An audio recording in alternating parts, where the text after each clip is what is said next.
We're speaking with Chuck Frederick, who is with the Duluth News Tribune, and you are on the editorial board, correct? Yeah, I'm the editorial page editor.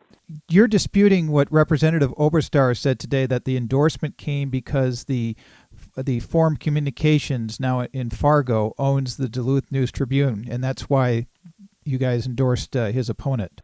I'm hoping that what he was suggesting was that the influence of Forum Communications has influenced the endorsement. The endorsement is of the Duluth News Tribune and the Duluth News Tribune alone, as determined by our 5-member editorial board. Either he's suggesting that Forum's influence, maybe influencing our editorial, our endorsement decision, but I think he went so far as to say that they dictated the endorsement, and that the endorsement came from Forum Communications.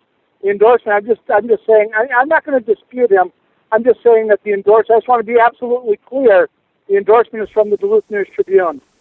Now, has the makeup of the editorial board of the Duluth News Tribune changed significantly since the last election cycle? The editorial board has 5 members, the publisher, myself as editorial page editor, and then we have 3 rotating positions on the board.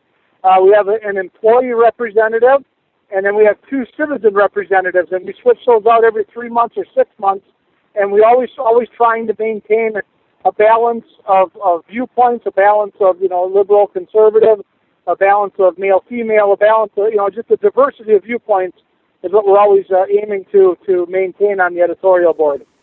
Now, you mentioned to me that there was quite a bit of discussion about this endorsement, and it wasn't unanimous, correct? That is correct. Again, yeah, the endorsement was made by the editorial board, but it was a very difficult endorsement to make. Congressman Oberstar has served the Northland, has served northeastern Minnesota very well for many, many years, and there was a lot of strong feelings both ways, considering where the country is at right now, and also considering Congressman Oberstar's record. And no, it wasn't unanimous. Not everyone felt the same way. We reached a decision by consensus, and it is still the board's decision, the entire board's decision. But not everyone's going to feel the same way. You get a group of 5 people together to talk about anything, and they're not going to feel the same way.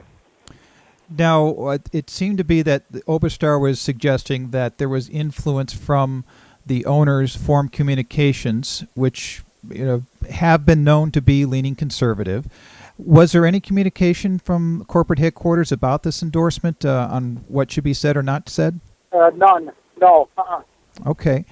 And I was looking through your paper's own fact check on who you endorsed, Craavack, and the fact check came back saying several statements he's made about things such as health care, the federal deficit, were false. But that does not prevent you from doing the endorsement. Why is that? Well, the fact-checking article that you're talking about, that fact-checking was done by a group of University of Minnesota Duluth students under, and I can't remember the name of the program, but they were actually asked to be there by Congressman Oberstar's campaign, and they submitted or they provided a report at the end of Tuesday's forum, fact-checking statements made by both Congressman Oberstar and by Republican challenger Chip Craavack, and I believe, if I'm recalling right from their report, that they found inaccuracies from both gentlemen.